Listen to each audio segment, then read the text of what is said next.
So today's topic is about the Chola dynasty, Chola Empire. Chola Empire, as you know, that was an important dynasty which flourished in the southern India, extreme south, south of the river Tungabhadra. Was this Chola dynasty, which about this Chola dynasty there are various aspects which we have to study. In order to have the complete understanding of this Chola Empire, of this Chola dynasty, we will divide it into various separate topics. Firstly, I will give you a brief introduction about the various kings, various powerful kings which were responsible for the expansion of the Chola Empire towards different parts of South India. तो सबसे पहले मैं ये topic आपको पढ़ाऊंगा. उसके बाद then I will tell you about the administrative setup of the Chola Empire, and the focus will be entirely upon the local self-government of the Cholas. So I will my second topic will be upon that aspect. Then I will tell you about about the art and architecture which flourished under the Cholas. What was this Dravidian style of temple architecture? What were the features? What were the difference between the Nagara and Dravidian style of temple architecture? वो हम इसके बाद पढ़ेंगे. Then literature को हम थोड़ा mention करेंगे यहाँ पे. What was the literature? How the Tamil language and literature flourished under the Cholas. So we will deal with that aspect here as well. So in topics को हमने Chola इस lecture में पढ़ना है. I'm sure that there will be a complete understanding of this Chola Empire.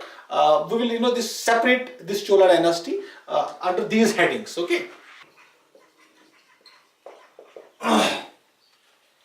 This Chola dynasty was one of the ancient ruling dynasties of the far south. Far south. That means around the river Kaveri, this Chola Empire flourished. This Chola dynasty was able to maintain its prestige and power during the Sangama age. Sangam age, I have already taught you about this Sangam age when there were three important kingdoms of Cheras, Cholas and Pandyas. This is the same Chola dynasty which was there during the Sangam age, which was there during the Sangam period. However, for up to some 300 years, this Chola dynasty was subordinated by the various kingdoms, by the various neighboring kingdoms. It was subordinated by Rashtrakutas, Chalukyas and Pallavas.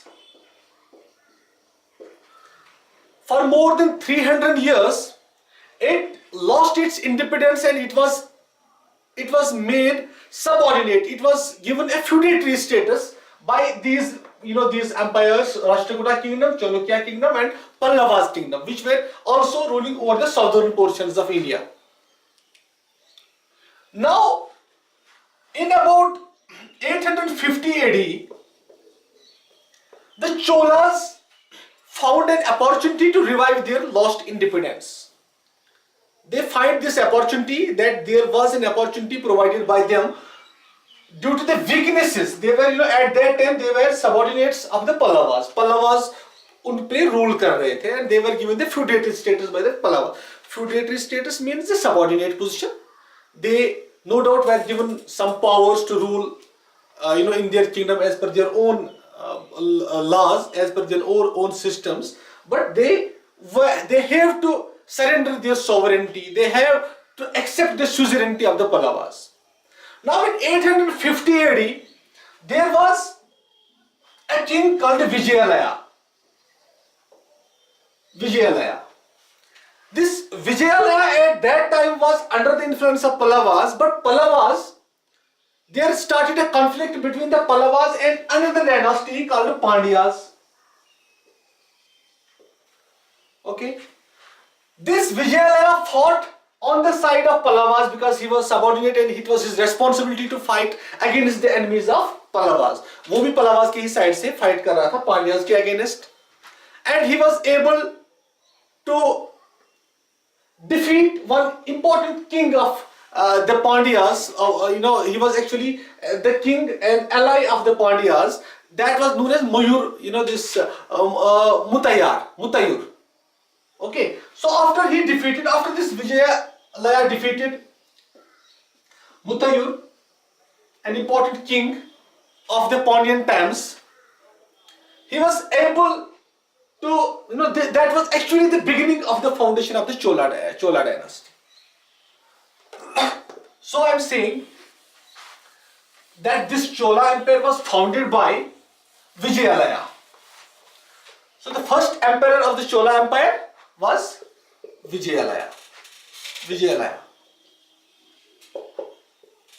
This Chola Empire, which was founded by Vijayalaya, this Vijayalaya ruled from 850 AD up to 870 AD. Okay, 871 in fact, 871 AD, Vijayalaya. He was the first king, first founder, he was a founder of this Chola dynasty. You can say that he revived the lost strength of the Chola Empire, and he constructed various Shiva temples. Chola emperors, Chola kings were the followers of Shaivism. Remember this. They were not the followers of Vaishnavism. They believed in, they believed in the Shivite sect of Hinduism, and he founded various Shiva temples around, the river Kaveri. Along with that, he occupied Tanjore. Tanjore को इसने occupy किया after the occupation of Tanjore, which remained the capital of the Cholas henceforth. And these were the beginnings. These were the beginnings by which the Chola Empire was founded. However, the real founder of this Chola Empire after the Vijayalaya, it was Aditya I. Aditya I was the first real founder of the Chola Empire. He ruled from 871 AD up to 907 AD. You don't need to remember these dates. Actually, आप sequence को याद रखिएगा. That who succeeded whom. एक sequence आपको याद रहेगी. That is enough for the examination point of view. आपको date wait रखने की ज़रूरत नहीं है. So Aditya I was the real founder of this Chola dynasty. What are his achievements? Actually, his achievements, are that he killed a Pallava king called Aparajit.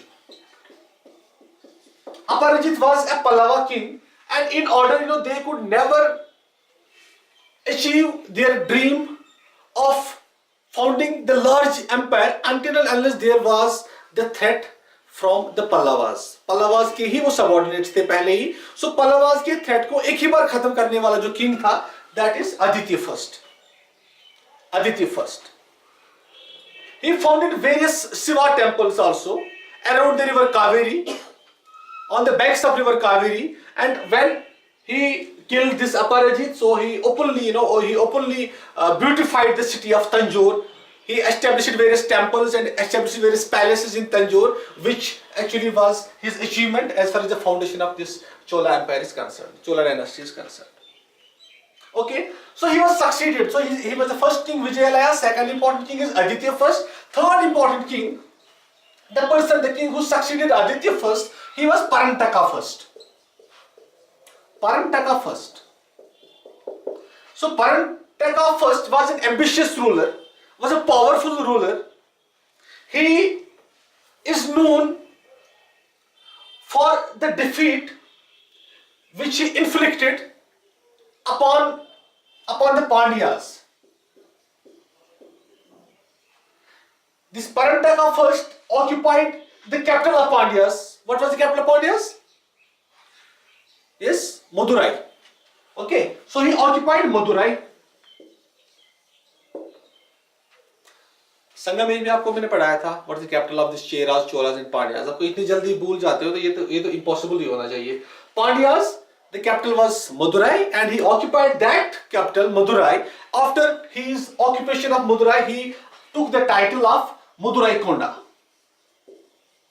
Madurai Konda.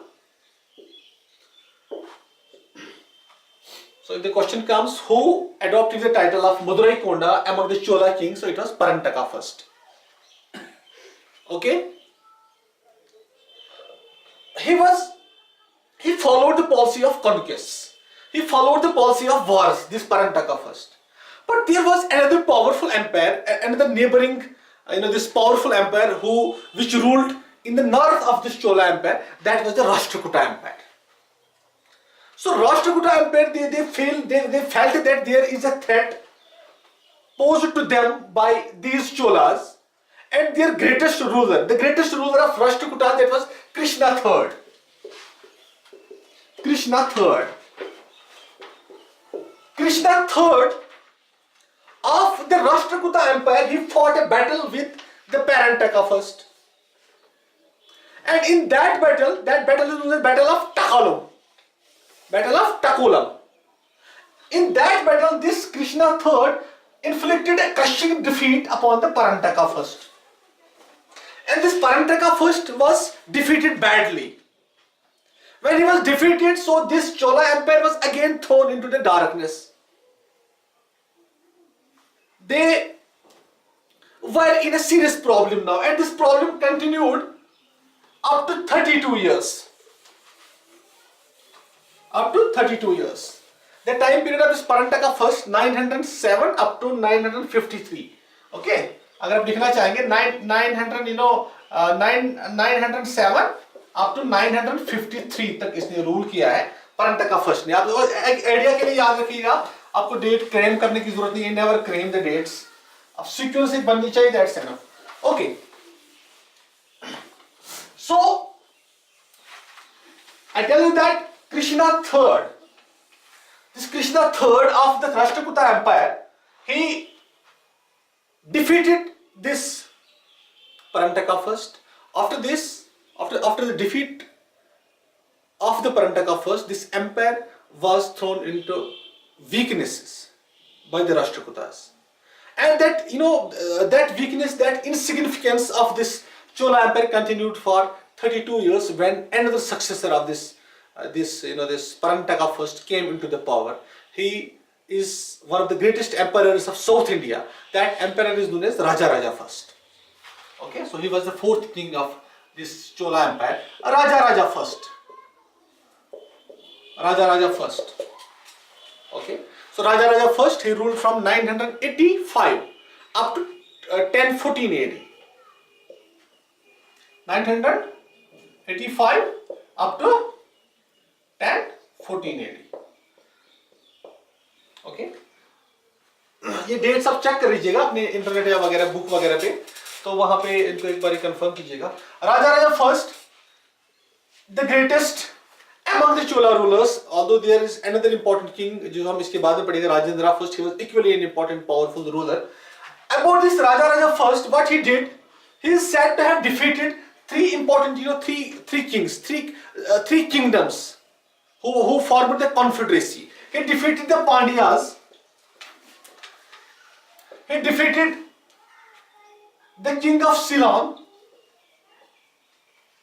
okay, and he defeated the Kerala kingdom of Kerala. He defeated this confederacy, this Rajaraja first. Okay, his famous achievement is the conquest of Ceylon, in which he used his power of navy, and he was able to destroy the capital of Ceylon, that was Anuradhapura.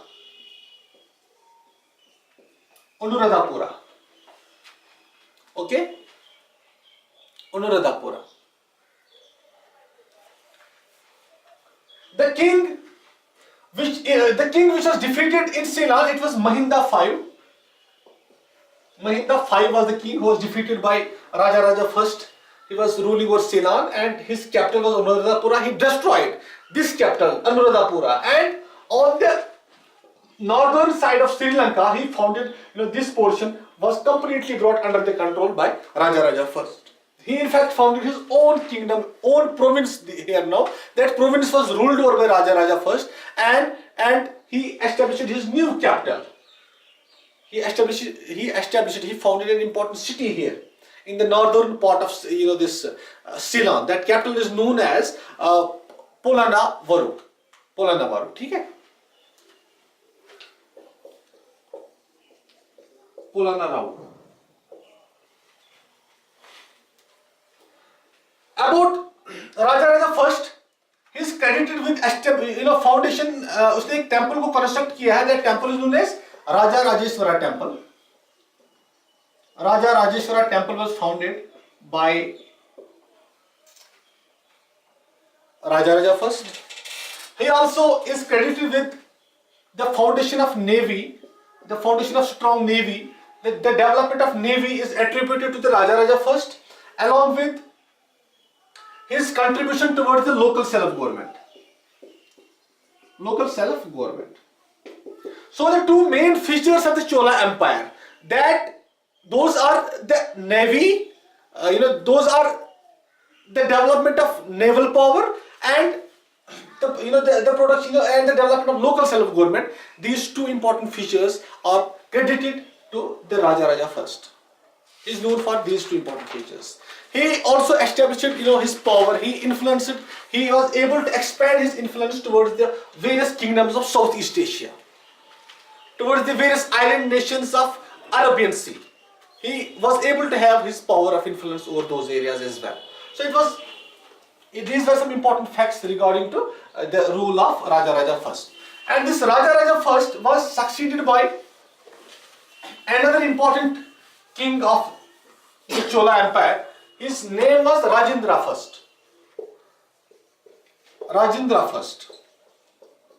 So Rajindra first, he continued to rule from 1014 AD up to 1044 AD. This Rajindra first completed the conquest of Ceylon.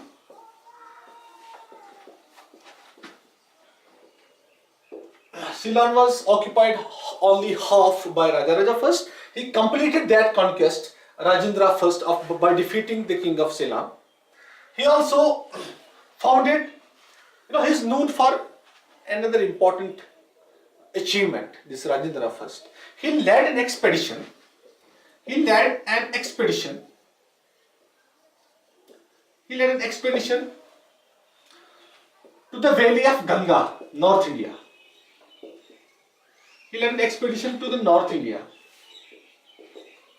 He defeated the Pala king, Mahipala. Mahipala was an important Pala king. He defeated Pala king Mahipala. Pala dynasty was ruling over Bengal, and in that occupation, when he invaded the kingdom of Pala, when he occupied Bengal, when he occupied the various areas around the river Ganga, he came back and he was highly regarded. He was highly regarded for those achievements by the people living in his kingdom, and he adopted the title of Gangai Koda Cholapur. Gangai Konda Cholapuram.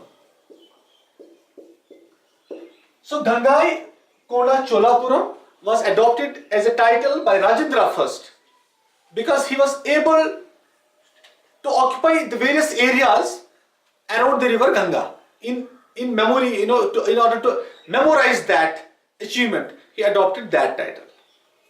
He in fact founded a city also. He founded his new capital as well. That capital is also known as Gangai Koda Cholapuram. It's also a capital and a title which was adopted by him. Alright? Yes? Temple. Yeah. He adopted an important, huge temple there as well. That temple is also known by the similar name, Gangai Koda Cholapuram temple. Alright? So, this Rajendra first also defeated Chalukyas. Okay, he also defeated Western Chalukyas. He defeated Western Chalukyas, and there was an important empire in the Southeast Asia. That empire is known as Srivijaya Empire. Okay, Srivijaya Empire. Srivijaya Empire, which ruled over the Southeast Asia. The Srivijaya Empire was defeated by Rajendra first by using the power of navy. Okay, so these are the important achievements of this king Rajendra first. This Rajendra first, after this Rajendra first, there is not any king of that stature who could match the achievements of these two big kings like Rajaraja first and the Rajendra first. For example, there were some minor kings. There were some kings like there was a king called Rajadiraja. Rajadiraja succeeded Rajendra first. Rajadiraja. Then there were kings like this Rajendra second and others. Kolutanga. There were various other kings who were there during the Chola. It continued to rule up to various centuries. There after the fall of this Rajendra first. But they have not any significant achievement to their credit. No doubt this Rajadiraja first, he was able to have few successes. He defeated some kingdoms there in his vicinity, and he was able to repel the attacks by the various neighboring states. So these were some minor kingdoms, minor kings who were there during the Chola Empire. So आप focus कीजिएगा Raja first पे और Rajendra first पे. Alright, so this was all about the this was the introduction about the Chola Empire. तो Chola Empire जो है अब हम स्टार्ट करेंगे यहाँ पे इनकी एडमिनिस्ट्रेशन पे हम सबसे ज्यादा जोर देंगे लोकल सेल्फ गवर्नमेंट पे. So as far as administration of Chola Empire is concerned, it was king who was the head of the empire. He adopted various titles by which he claimed that he was divine. They believed in the divine theory of kingship. The images of kings and queens were kept in the temples, in the various temples which were constructed by the rulers. They gave patronage. As I told you, they founded various temples like the Rajarajeshwara temple by Rajaraja first and the Gangaikoda Cholapuram temple by Rajendra first. In those temples, they kept their image. They kept the image of themselves as well as the queens, by which they used to claim that they were something which were appointed by the gods. Okay. In addition to that, some deceased kings, the kings which were dead, they were worshipped. It was also a feature. These features you will never see in any other dynasty of the India. The deceased kings were worshipped by the people who lived under the Chola Empire. Then these kings, they used to appoint their sons. They used to appoint their sons as the future kings during their lifetime, so that there were no wars of succession.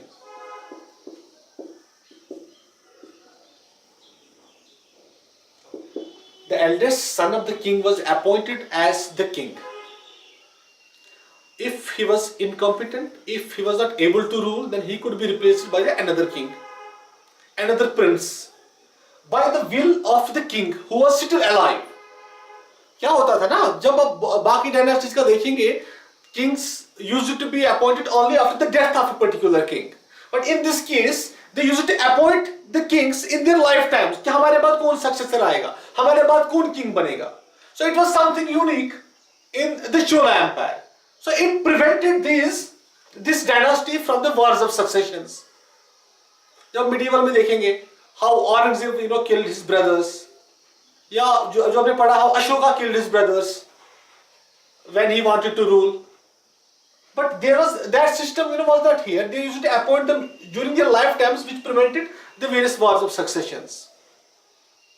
Okay, so the power of king was absolute. He was heading all the legislative, executive and the judicial functions. His power could never be challenged. However, he was having this point in mind that he was trying to ensure the welfare of the people. The welfare of his population, of his subjects was considered to be of the prime importance by the Chola kings. Okay, so these Cholas, they maintained a huge army which comprised of infantry, cavalry, navy and infantry. They traded with the Western, they traded with the Arab world, and from Arabs they used to procure the best horses which were used for the war purposes. Due care was given to the navy as well. You have the examples how they defeated the various kingdoms of Southeast Asia by using the power of navy. How they were able to defeat the kings of Ceylon various times. That they used the navy. So so no other kingdom till the date of Cholas had given such an importance to the navy as was given by the Cholas, particularly by the Rajaraja I. It was Rajaraja I who adopted these policies which led to the development and which led to the progress of the navy. Okay, so this Chola Empire was, there were actually, as far we are talking about the administration first, there were some, the kings used to have his personal bodyguards. These personal bodyguards were trained in the hardest way. They were able to protect the king from any kind of threat. Their prime duty was to protect the kings, even if they were supposed to sacrifice their lives. Those bodyguards, those personal bodyguards which protected the kings, they were known as Valaikars.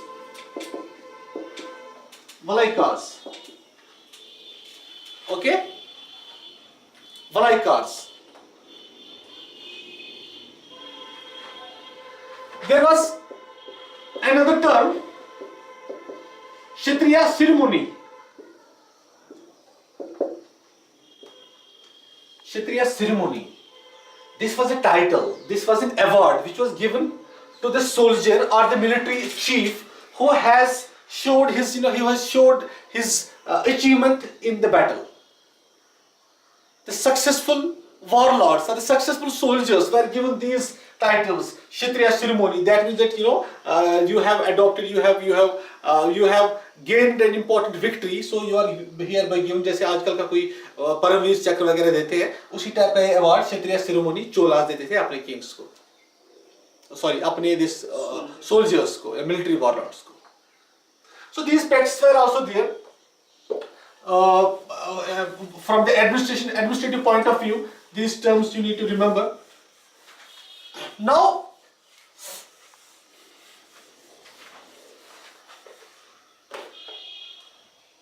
Chola Empire was divided into provinces called mandals.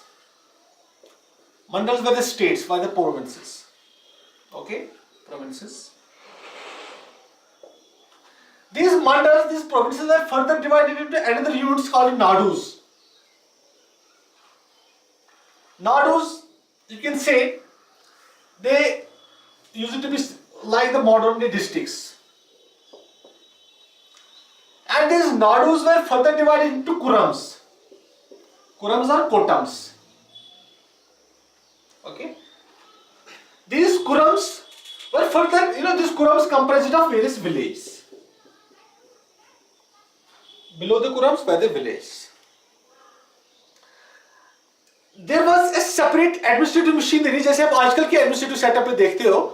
There was a separate machinery who used to administer at the village level, at the kuram level, at the nadu level, at the mandala level.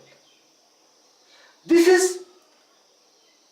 is where the local self-government assumes a great significance. Now this system of local self-government, जब भी local self-government का नाम, evolution का नाम आता है, तो चोलास का नाम पहले आ जाता है. As far as the evolution of local self-government, जिसको हम आजकल के पंचायत राज सिस्टम बोलते हैं, as far as the local self-government of India is concerned, it is actually evolved by the Cholas. Its evolution can be traced, as back as to the times of Cholas. So this local self-government form the basic feature.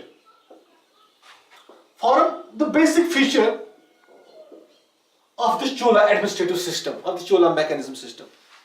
Local self-government, when you are giving tremendous autonomy, when you are giving tremendous powers, when you are delegating the powers to the various institutions at the local level, those institutions don't, जैसे आजकल का village में देखते हैं पंचायत का, तो यहाँ पे खाली विलेज में ही नहीं था ये. It was not restricted to the village only. This local self-government, it was prevalent at the village level also. It was prevalent at the Kuram level also. It was prevalent at the Nadu level also, and it was prevalent at the Mandala level also. Okay. So this local self-government, what kind of this local self-government was there? Were able to have some idea about this local self-government from an important inscription, which is known as Uttara Mirror inscription. Uttara Mirror inscription. This inscription, Uttara Mirror, is a place in south of Chennai, and there is an important inscription which gives us the details about the form of this local self-government which prevailed in the Chola Empire. Now this Uttara Mirror inscription, or the system of local self-government which prevailed in the Chola Empire, what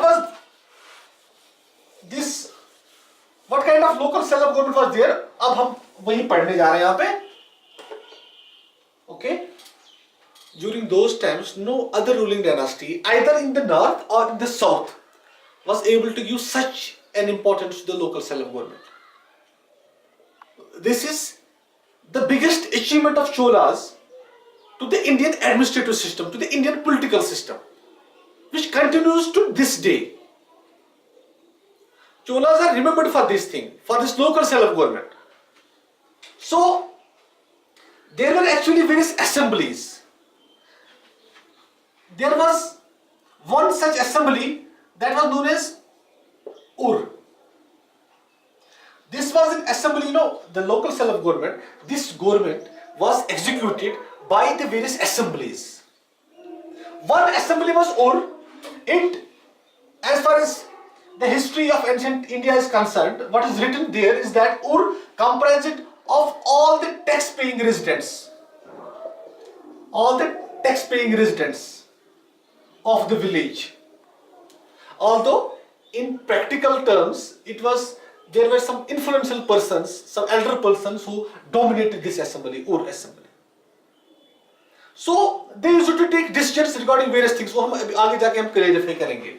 Now, second assembly was there, second committee was there, that is known as Nagaram. Nagaram was an assembly which was prevalent in some important towns or cities which were noteworthy for the trading activities.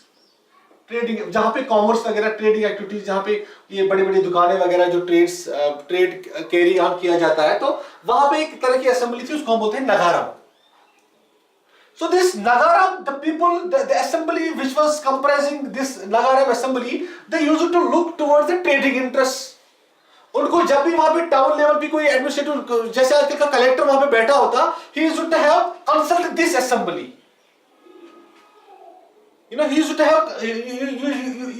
to consult this Nagaram assembly as to what, regarding the affairs, regarding the policies which affected their interests. So they looked after their own interests. This Nagaram assembly, they looked after their own interests, own trading interests. Likewise, the Ur looked after the interests which affected the affairs at the village level.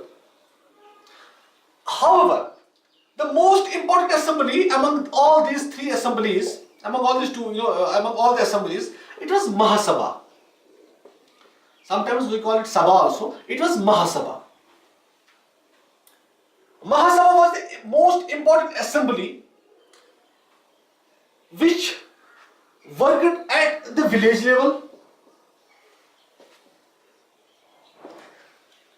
Okay, a pure, it is known for the wide delegation of powers.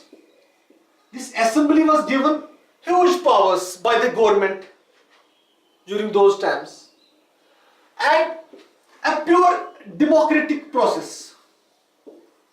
A pure democratic process was followed as far as the selection of members of Mahasabha is concerned. For example, अगर एक नया महासभा बनाना है, एक assembly बनानी है, if we are to establish a new Mahasabha at the village level, what was actually done? The entire village was divided into 30 wards. 30 wards. From each ward, the members from every ward, the people living in those wards, they used to nominate. They used to nominate few members from their respective wards. They used to nominate few members from their respective wards for the appointment of this Mahasabha assembly. After they nominated these few members with the following qualifications, उनकी eligibility क्या थी? ऐसा नहीं कि किसी को भी उठाया तो वहां पे हमने भेज दिया, whether a person like nowadays, whether a person is having a criminal background or anything, so he could contest the Lok Sabha and the assembly elections. So it was not the case with the Chola Empire. A person must be free from any crime, free from crime. A person must possess about 1.5 acre of land. It was another qualification. A person, a person must have knowledge regarding one's Veda or the Bashya. Okay, so they must be economically sound, and they must be educated. They must be educated. A person has to have one's own house. He wants to have a clean record.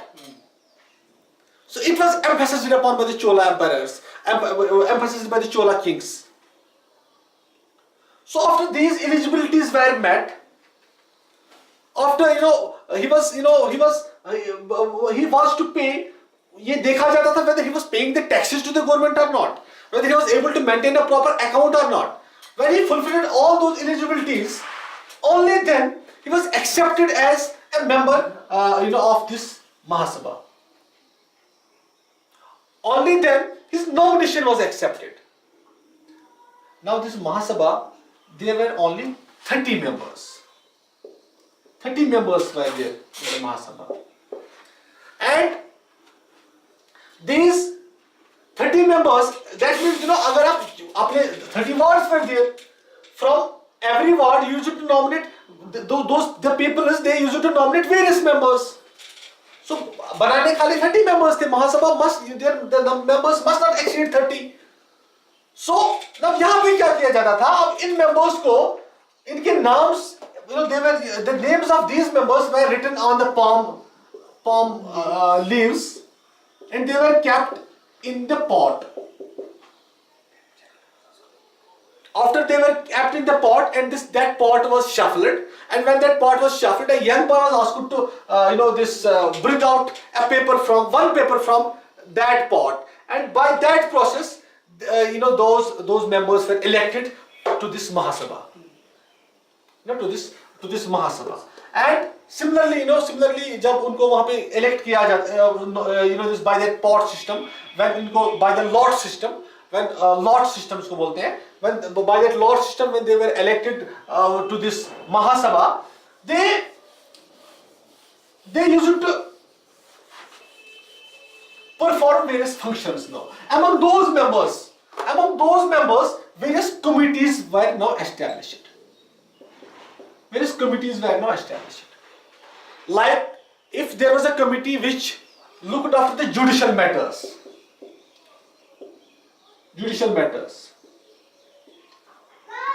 Any crime,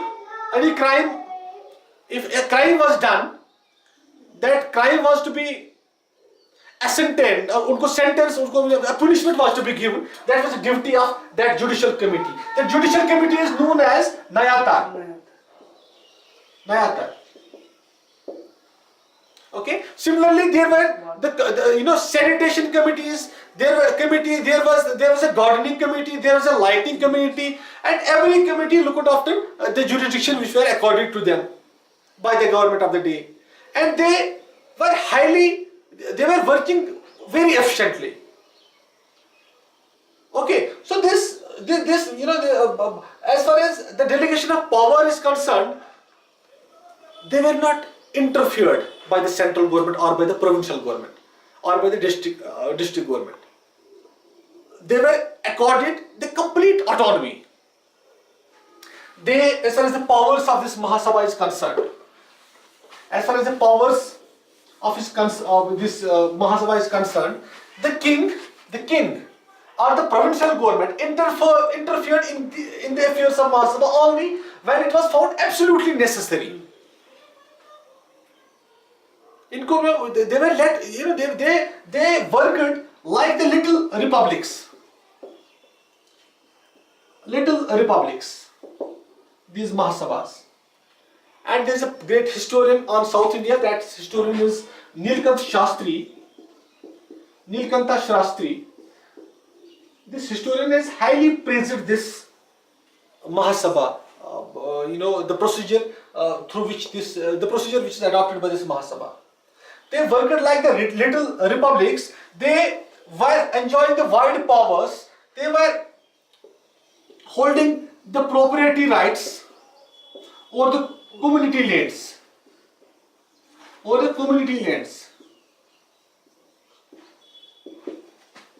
This Mahasabha. They helped the administration. In the assessment and collection of revenue.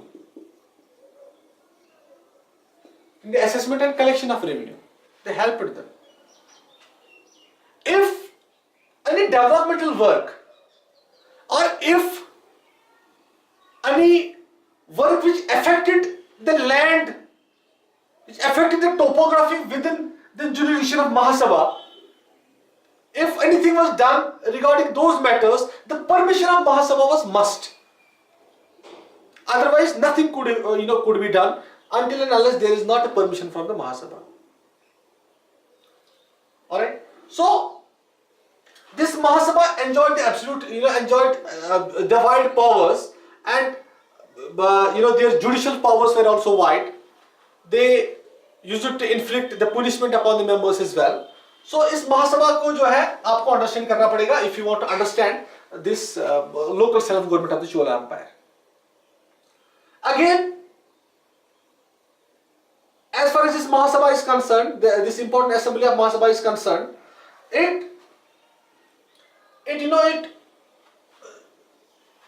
जब कोई wasteland जो है, its important role was in wasteland reclamation. The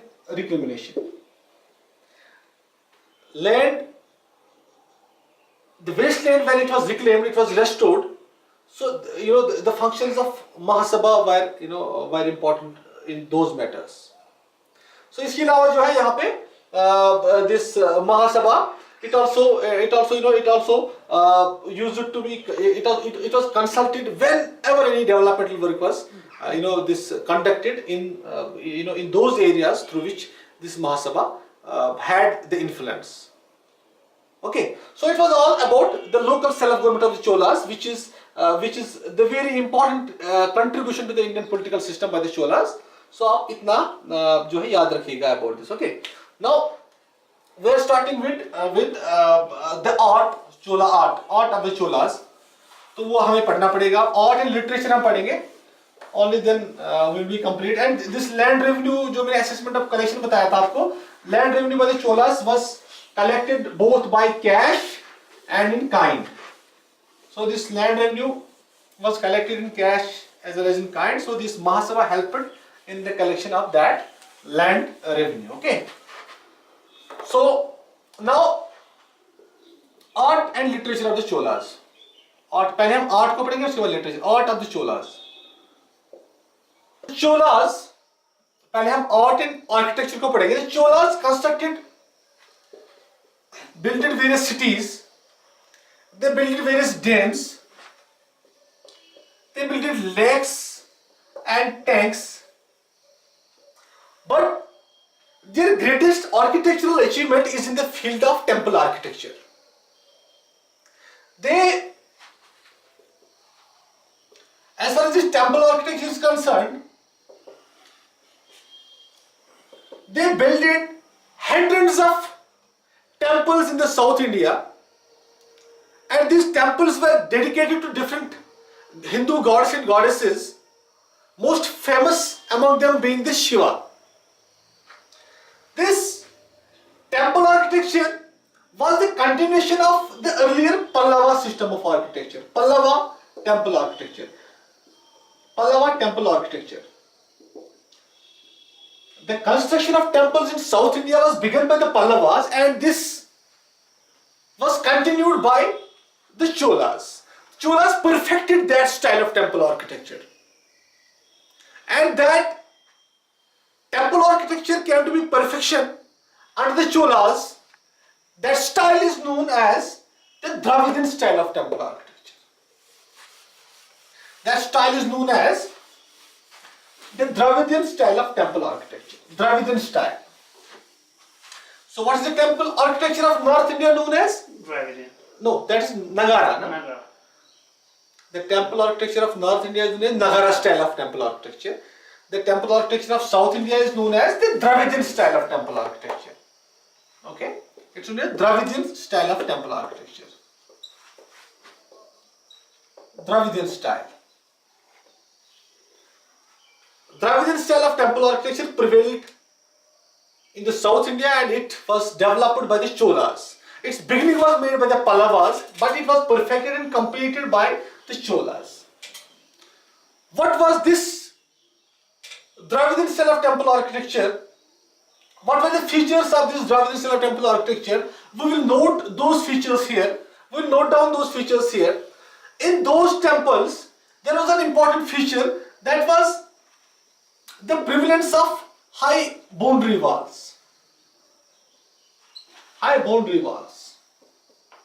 These temples were encircled by the huge and high boundary walls from the four sides, and on the main side, the entrance to the temple, that entrance to the temple was known as Gopura. Gopura. So Gopura was a special feature of the Dravidian style of temple architecture, Chola temple architecture, which was the huge entrance, which is the huge gateway on the front side of the temple through which the devotees used to enter into the temple premises. This Gopura is a feature which you will not see. This high boundary walls is a feature which you will not see in the Nagara style of temple architecture. It's what differentiates between the northern style of temple architecture as well as the southern style of temple architecture. In addition to that, there is a feature called as Antarala. Antarala. Antarala means a tunnel. Antarala means a tunnel which connects the assembly hall with the Garbhagriha. Garbhagriha is a place where the idol is placed. Where the idol is placed, that is known as Garbhagriha. Garbhagriha. And the assembly hall assembly hall where the devotees gather. जब हमने वो बड़ा सा hall देखा होगा, multi-pillared assembly hall, तो उस hall से जब गर्भगृह की तरफ जाते हैं, when we move towards the गर्भगृह in order to see the idol, so there is a tunnel which connects this assembly hall with the Garbhagriha. That tunnel is known as Antarala. So this Antarala is another special feature of the Dravidian style of temple architecture or this Chola style of temple architecture. Alright. Then again, it was Vimana. Vimana is a tower-like structure, a pyramidal structure which was over the main temple complex. अगर ये temple होता है यहाँ पे, तो यहाँ पे एक टावर जैसा स्ट्रक्चर होता है, उसको हम विमाना बोलते हैं. So this Vimana is another feature of the architecture of the temple architecture or the Dravidian style of temple architecture of South India. Okay. Now you will see another feature, that is the presence of water tanks. The presence of water tanks inside the temple premises. It was another important feature of the Chola temple architecture. Then you have what's known as the Panchayatan style. Panchayatan style.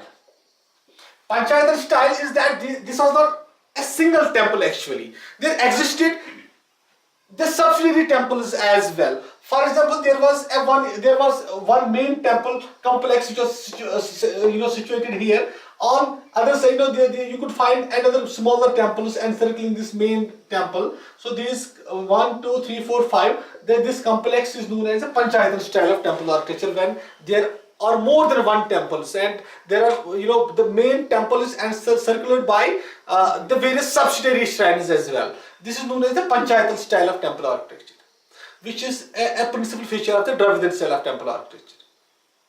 Okay. So the use of stone in the temples in place of bricks were usually avoided.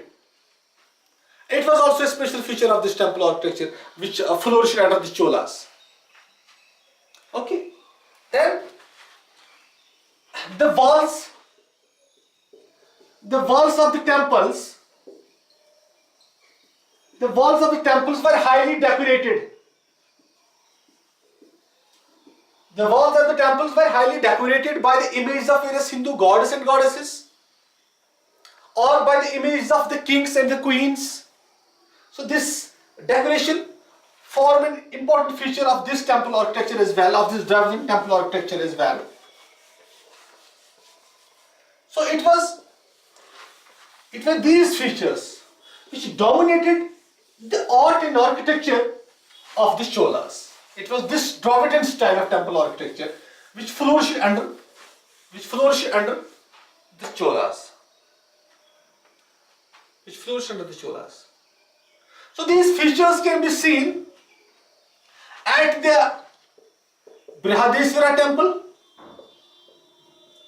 Brihadeshwara temple is also known as Rajarajeshwara temple. It's also known as Rajarajeshwara temple.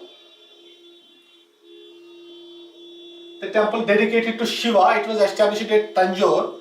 Tanjore was the first capital of the Cholas. They also have the capital at Gangaikonda Cholapuram as well, which was founded by their important powerful king Rajindra I. So they have actually 4 capitals, not a single capital. Different kings adopted different cities as their capitals. So Brihadeshwara temple, it was established at the Tanjore. You will see these features. जो मैंने आपको Dravidian style के types of features बताए. You will see these features at that place at Brihadeshwara temple, established by Rajarajeshwara. Then you will see another temple at Gangaikonda Cholapuram. Gangaikonda Cholapuram. This temple was constructed by Rajindra I at his capital city, Gangaikonda Cholapuram. You will also see these features there, in this temple complex. Then there is another temple, Koragnatha temple. Another important temple constructed by I told you that they constructed hundreds of temples. But these temples are important, and these still, if you will ever visit to the South India, you will see the majestic buildings, the majestic temples therein, which were constructed by these Cholas. They still speak the grandeur. They still speak about the traditions which prevailed over the Chola times. Okay, so they continue to have, the Cholas contributed to the art and polity of the South India. Not only South India, but to the polity at the national level as well. All over the country, they contributed to the polity and culture. And as far as this culture is concerned, it can be best seen in various temples like Brihadeshwara, Gangaikola, Cholapuram, Koranatha, which are still there in present state of Tamil Nadu. So you can see these complexes there. So this in addition to these these temples, there were temples like Vijayalaya, Choleswara temple and other various temples. So in this field, that this architecture in these temples, these are the best specimens, best examples of the development of temple architecture of Cholas.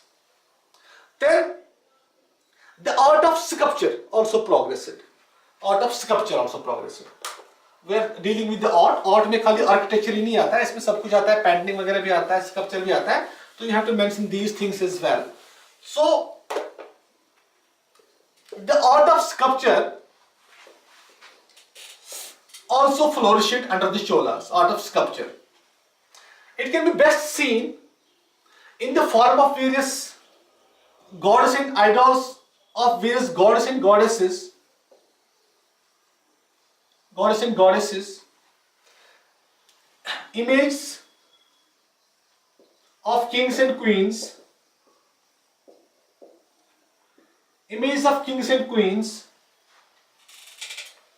which were kept inside the temples, and the temple walls were also carved with the images of kings and queens and with the images of different gods and goddesses.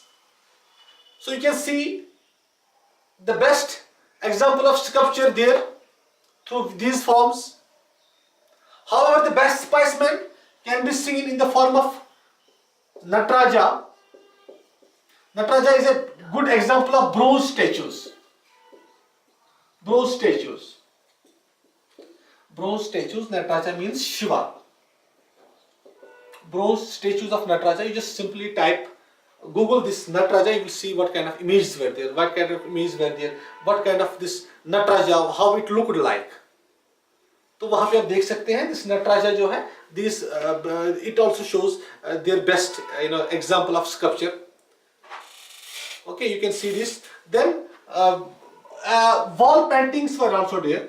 Wall paintings, these wall paintings which were made on the temples, on the walls of the different temples, like the Vijayalaya Choleswara temple, or these paintings are there at the Rajarajeshwara temple. So these wall paintings speak about their achievements in the field of painting as well. These paintings can be easily compared with the frescoes of the Ajanta times. Ajanta frescoes के साथ इसको compare कर सकते हैं आप. इतनी they are beautifully painted, these paintings. So this was, what I mean to say, this was the architecture which prevailed, which flourished under the Cholas, and it was a Dravidian style of temple architecture. You remember this Nagara style of temple architecture, it prevailed over the northern India. Then you have the Dravidian style of temple architecture, it flourished under the southern India. You have another style that is known as the Visara style of temple architecture. That Visara style of temple architecture, it flourished in the region between the Nagara and the southern style of temple architecture. In the regions, it flourished there. So this is actually what was there during the Chola times. अब थोड़ा सा हम literature के बारे में पढ़ेंगे. So after art, which we have dealt here, अब इनके बारे में थोड़ा literature के बारे में पढ़ेंगे. We will briefly go through the literature, which is sometimes the questions from this literature are coming. In the exams, I have gone through the various papers wherein I have seen the questions from this component, literature. So this literature as far as the language and literature of this Chola Empire is concerned, it was the Tamil. It was the Tamil literature. Tamil literature. Chola age is regarded as the golden age for the Tamil literature, for the Tamil language, and the rulers and the kings of the Chola dynasty, they patronized various Tamil scholars.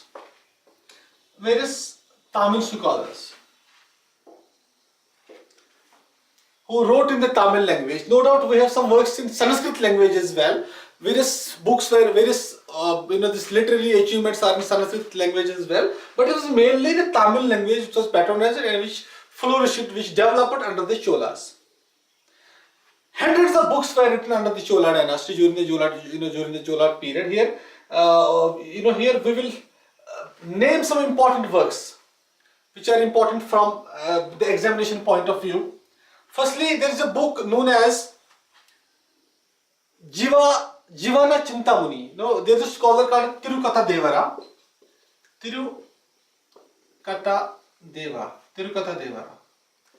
He has written a book in Tamil known as Jivana Chintamuni. Just remember the names only. कौन सी book किसने लिखी है तो हो सकता है exam में आए. जीवाना Chintamani. This is a book written by Tirukatha Devara. Okay. There is a scholar called Tala Mukti. He has written a book known as Sulaimani, Tala Mukti. Then you might have heard the name of Kambana. Kambana has written a Ramayana in Tamil Ramayana.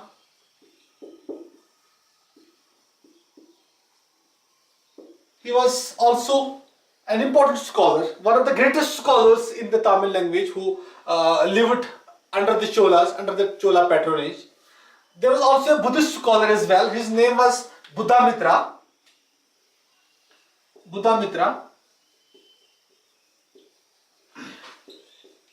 This Buddhamitra wrote in Tamil language, although his theme was the Buddhism.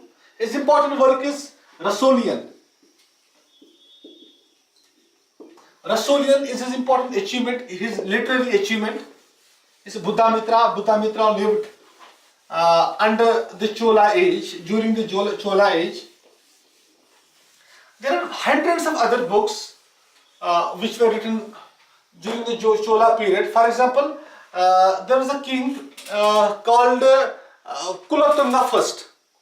There was a king Kulottanga I who was the later Chola. He came after Rajindra I. He was one of the later Chola rulers.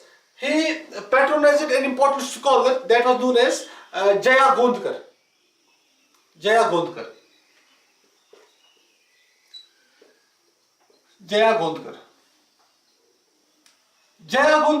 was patronized by Kulottanga I. And about Kulottanga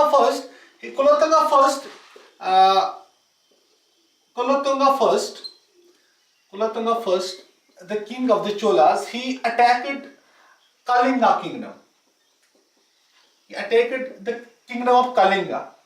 And it's about that subject, how he attacked the Kalinga kingdom, it is about the glory of Kulottanga I, who invaded Kalinga, that an important book was written that is known as Kalinga Topurani.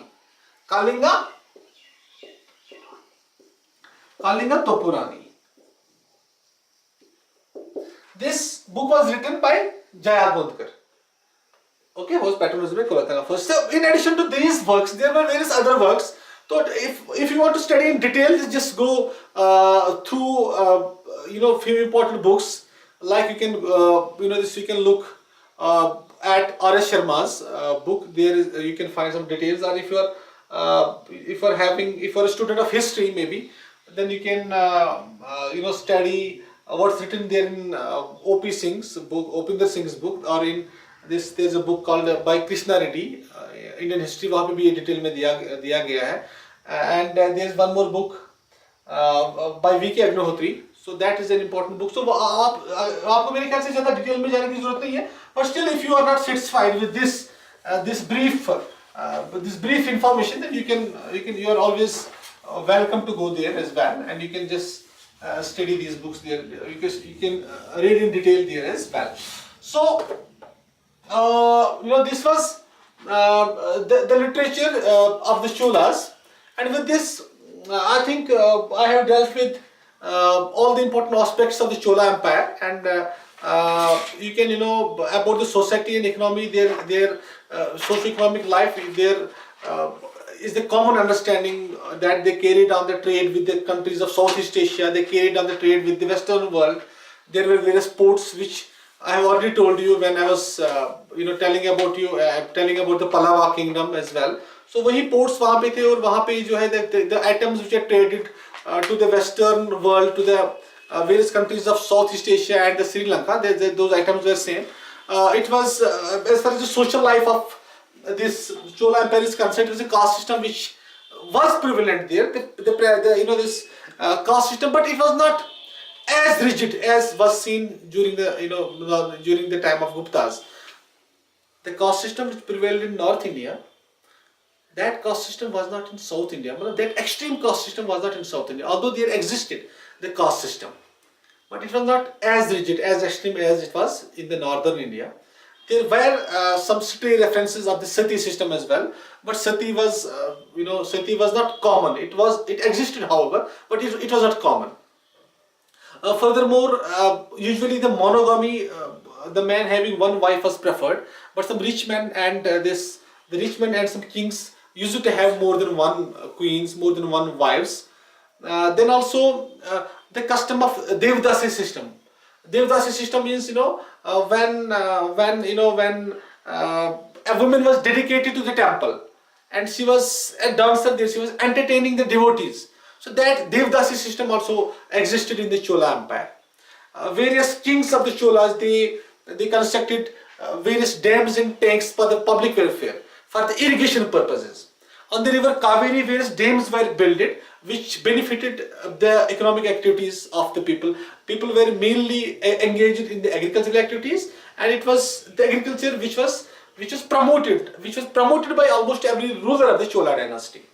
The institutions like that of prostitution also existed there, and one important feature of the Chola, which was common with all the common Chola kings, was that they were engaged in constant fightings. They were engaged in constant rivalries with the different powers, with the different contemporary powers of the Cholas, like Pandyas, like this Gangas, like the Pallavas as well, like the Rashtrakutas. So this continuous struggle, this continuous conflict, it necessitated the development of arms, of the methods of warfare.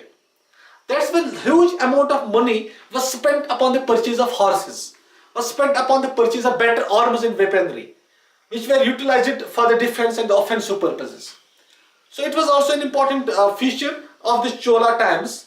If you think that I have skipped some information regarding the Chola times, so as I told you that you just go through some books on ancient India, so that will be sufficient for this. So if you have any question, you can ask it with ease.